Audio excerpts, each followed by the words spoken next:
Hi everyone, welcome back to Travel Policy.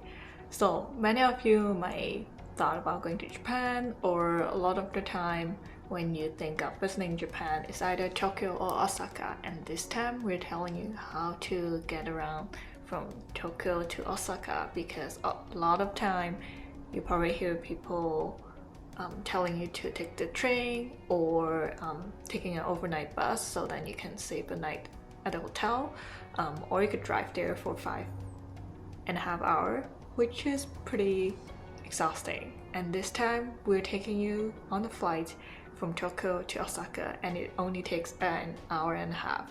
You do need a little bit more time in the airport, like going to the airport, checking in, but then there are actually a lot of perks that flying from Tokyo to Osaka. So here we go. Before flight, we got a bowl of ramen at the airport, but other than eating, you could also be shopping, buying cosmetics, or getting some snacks from the airport as well.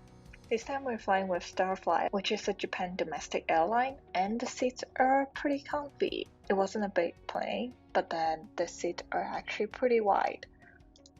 So bags and luggage are usually the biggest challenge when you're flying. However, this time with Starflyer or maybe any Japanese airline. So for our check-in, we got 30 kilograms, which is pretty decent. We check in our big luggage and also our carry-on so that we don't have to take anything with us when we are on the plane. And if you're sitting on the right side of the airplane, you can actually see Mount Fuji there. So overall, there are quite a bit of options that you could choose from taking a bus to flying there. So if we're taking a bus, it is the cheapest option. You could even go for an overnight bus and skip a night of hotel, which will save you a lot of money. However, it's quite exhausting and you gotta sit with people that you don't know in the bus, and you have to go to a washroom in the bus as well. That's just a lot to consider when you decide to take a bus. You could also be driving with your friends, or if you want to drive alone, you could do that too.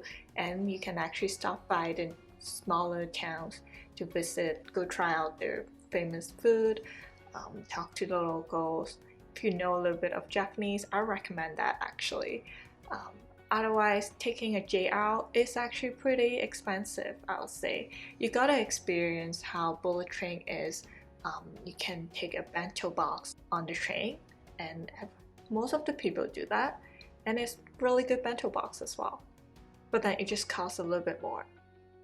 And for us, we choose to fly to Osaka, which I think, in my opinion, is the best option because we got to shop in the airport, we got to check in our luggage, and don't have to take anything with us on the plane. And for 8,800 yen, you'll be able to experience all this and see Mount Fuji as well. So why not? But let me know your option in the comment below.